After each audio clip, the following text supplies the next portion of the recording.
بسم اللہ الرحمن الرحیم۔ السلام علیکم ناظرین، ویڈیو دیکھنے سے پہلے ہمارے اس چینل کو سبسکرائب کر لے اور ساتھ ہی موجود بیل آئیکن پر لازمی کلک کریں۔ 20 ذوالقعدہ سنہ 549 ہجری کو میسوکہ بہادر کے ہاں ایک لڑکا پیدا ہوا۔ اسی سال منگولستان کے بادشاہ اعظم کا انتقال ہوا تھا، جس کا نام تموچین تھا۔ لہٰذا بادشاہ کے نام پر میسوکہ بہادر نے اپنے اس بیٹے کا نام تموچین رکھا، جو بعد میں چنگیز خان کے نام سے مشہور ہوا۔ سن 562 ہجری میں میسوکہ بہادر فوت ہوا تو تموچین کی عمر صرف 13 سال کی تھی۔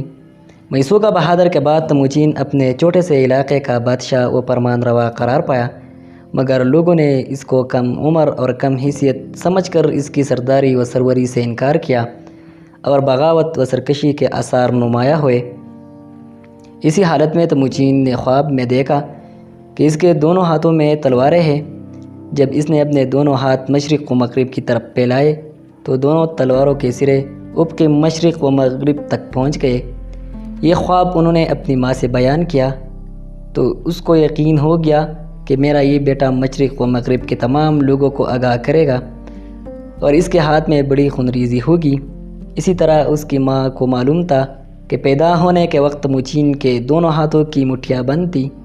ان کو کھول کر دیکھا تو اس کے ہاتھوں میں منجمد خون تھا۔ اس منجمد خون کو دیکھ کر اس وقت بھی سب نے یہی رائے قائم کی تھی کہ یہ لڑکا بڑا خونریز ہوگا۔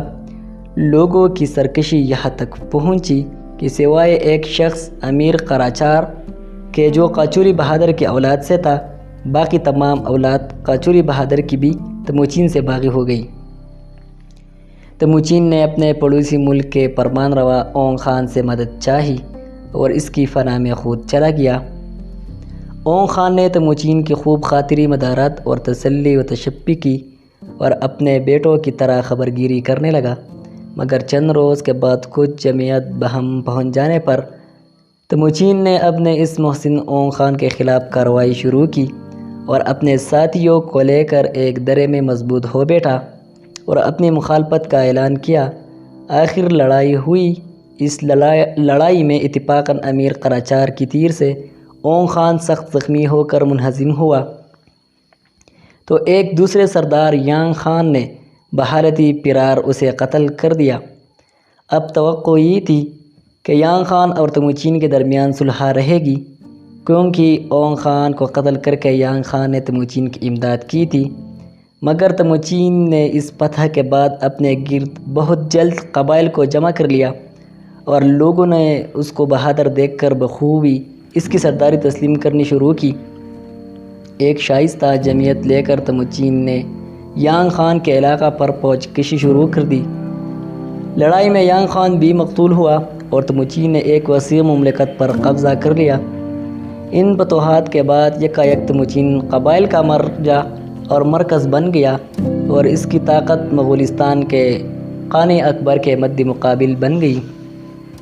اسی اثناء میں ایک شخص جس کا نام تنگیری تھا اور منگول اس کو بڑا عابد، زاہد اور قابل تکریم سمجھتے تھے، تموچین کے پاس آیا اور کہا کہ میں نے ایک سرخ آدمی کو جو سرخ لباس میں سرخ گھوڑے پر سوار تھا دیکھا۔ اس نے مجھ سے کہا کہ تو میسوکہ بہادر کے بیٹے سے جا کر کہہ دے کہ وہ آج کے بعد سے اپنا نام تموچین سے تبدیل کر کے اپنے آپ کو چنگیز خان کے نام سے موسوم کرے۔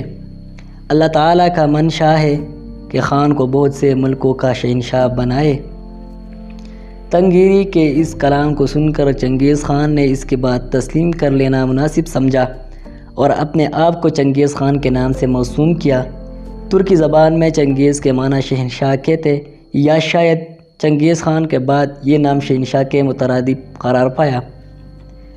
اس کے بعد رفتہ رفتہ تمام منگول قبائل پر چنگیز خان کا قبضہ ہو گیا اور چنگیز خان نے قانی اکبر کے خلاف جنگ شروع کر دی۔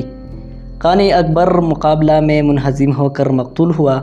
سب نے چنگیز خان کو قانی اکبر تسلیم کیا۔ اس کے بعد چنگیز خان تاتار قبائل کی طرف متوجہ ہوا۔ تاتاریوں کے بادشاہ نے مقابلہ میں اپنے آپ کو کمزور پایا اور اپنی لڑکی کی شادی چنگیز خان سے کر کے صلح نامہ تحریر کر دیا۔